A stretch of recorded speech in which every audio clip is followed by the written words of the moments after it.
Good morning, everyone. It's your English class, and today we are going to study the question answer of our first chapter, the new doll. Right? So, our first question is that choose the right options to complete these sentences. आपने इन sentences में से right option choose करनी है. Every year a doll fair was held. हर साल ना doll fair था, वो लगा करता था. कहाँ लगा करता था? In the village, in the heart of the city, in the palace courtyard, in the artist house. तो हमारा आंसर है B part is right answer, in the palace courtyard, यानी कि पैलेस के या उस महल के कोर्टयार्ड में वो फेयर लगा करता था.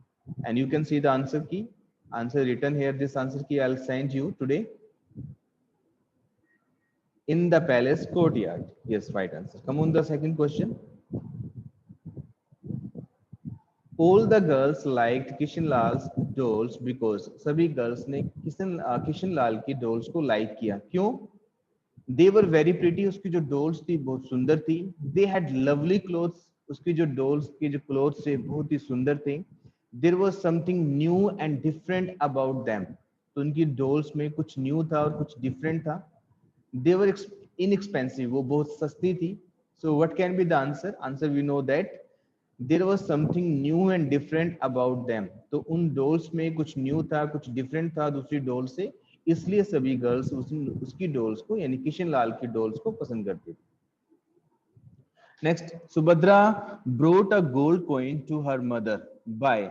सुभद्रा ने जो पहला गोल्ड कॉइन लाई थी वो कैसे लाई थी? सेलिंग हर ग्रैंडफादर्स डोल. उसने अपने ग्रैंडफादर्स की डोल को बेचा था. B part working in the fields में काम करके उसको गोल्ड कॉइन मिला था. C part selling her old books. अपनी पुरानी बुक्स को बेच के उसको गोल्ड कॉइन मिला था. Selling her father's clay lamps. अपने फादर के क्ले लैम्प्स को बेचकर उसको गोल्ड कॉइन मिला था. So we know that A part is right answer. So let's see in the answer की सेलिंग हर ग्रैंडफादर्स डोल्स. अपने ग्रैंडफादर्स की डोल को बेचकर उसको फर्स्ट गोल्ड कॉइन मिला था. Right. Next question. So dear students, next question, see question number 3. Subhadra brought a gold coin to her mother by. And this we have done, sorry. So we have come on the question number B.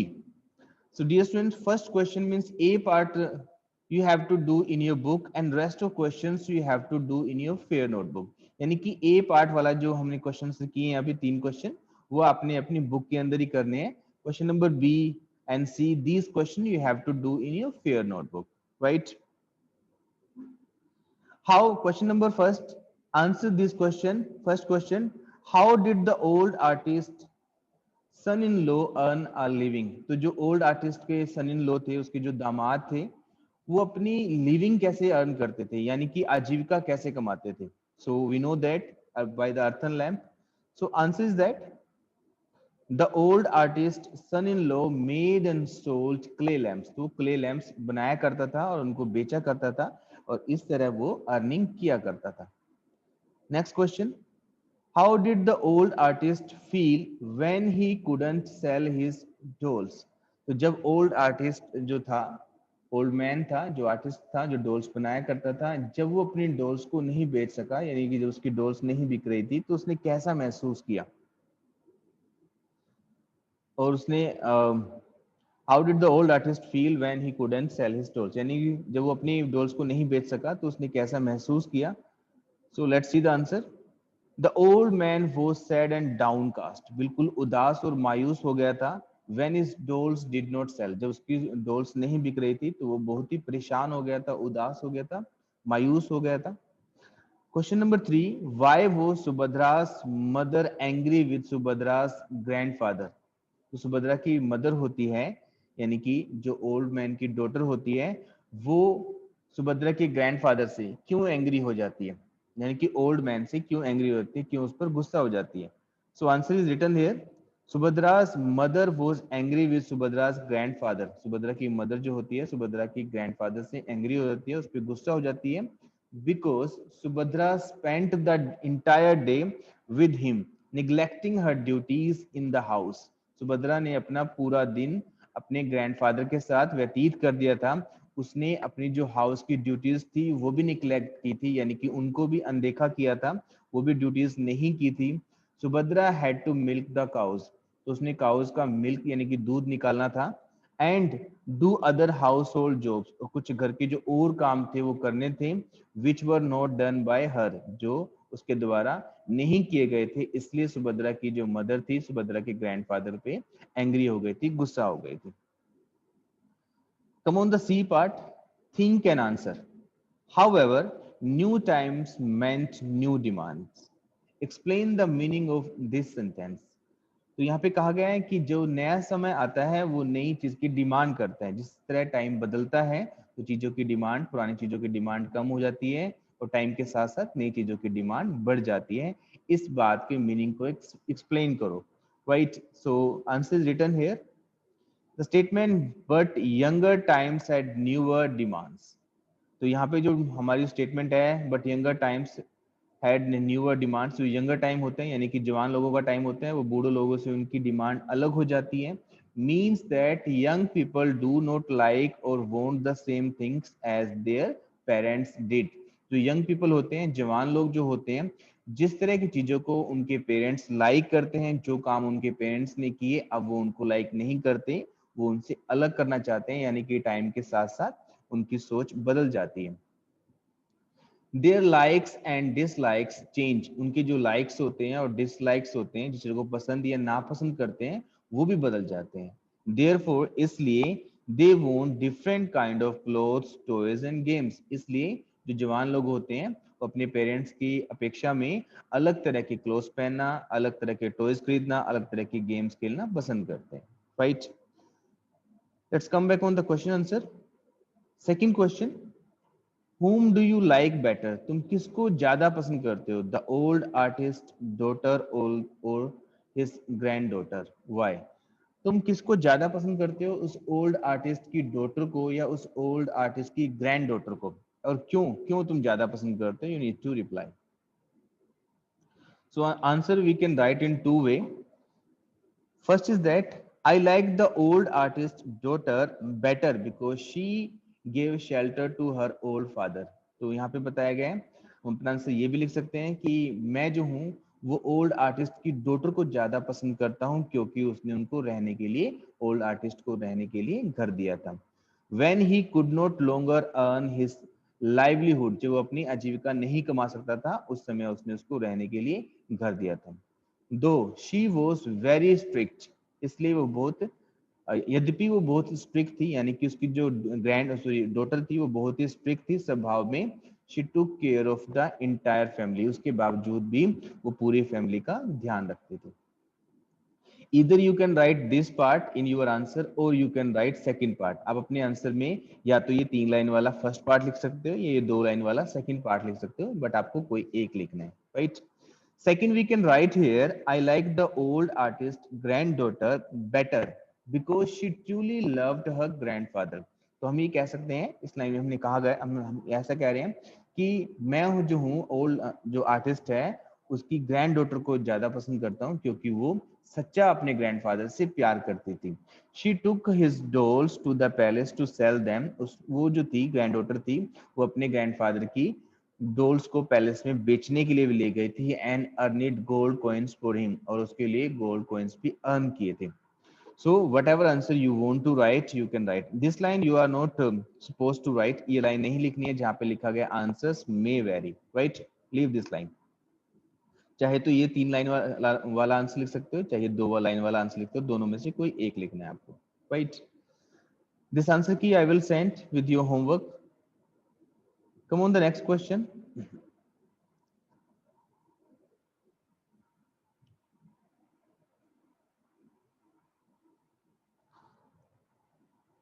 Discuss in class, this made the younger lot more determined. यह बात ना younger को यानी जवान लोगों को बहुत ही ज्यादा डिटरमाइन कर देती है, यानी कि उनका निश्चय दृढ़ कर देती है। When someone is asked not to do something, he or she becomes more determined to do it. Why is it so? तो हमारा क्वेश्चन ये है कि जब हमें कोई कहता है कि ये काम करना है तो हम उसे नहीं करते, जब हमें कोई मना करता है किसी काम को करने के लिए, यानी कि जवान लोगों को, तो जिस काम को मना करते हैं वो उसको पक्का करते हैं, यानी कि उसको डेफिनेटली करते ही करते हैं। ऐसा क्यों होता है? So answer we can write here.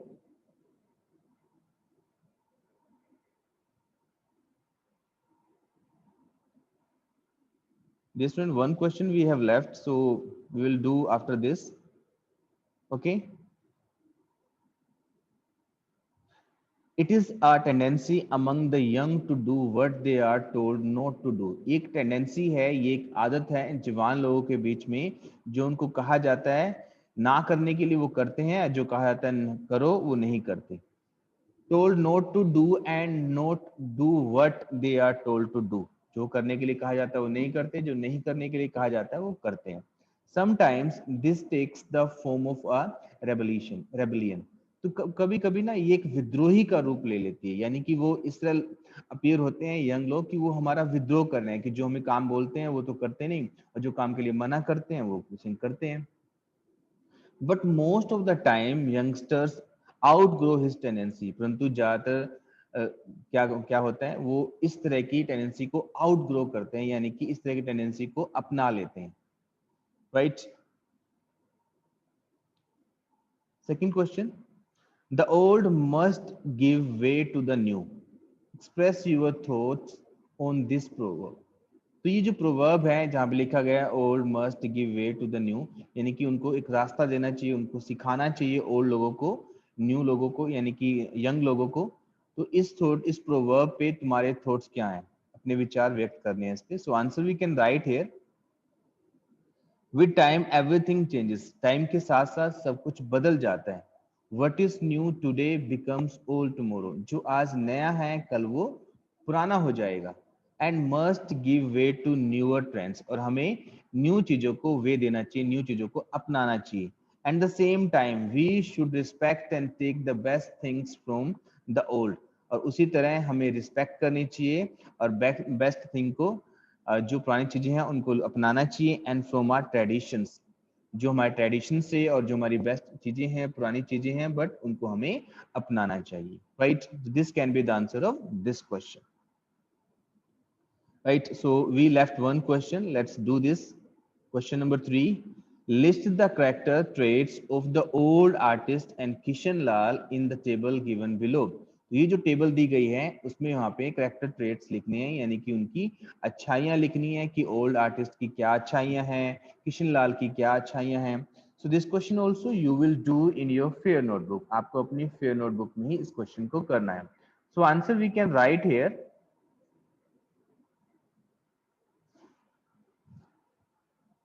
Old artist, skilled doll maker who was honored as the best doll maker in the doll fair. जो ओल्ड आर्टिस्ट थे वो एक स्किल्ड यानी कि बहुत ही एक्सपीरियंस, बहुत ही अच्छे डोल मेकर थे, और उनको उस फेयर में बहुत ज्यादा सम्मान दिया जाता था। वो एक बेस्ट डोल मेकर थे।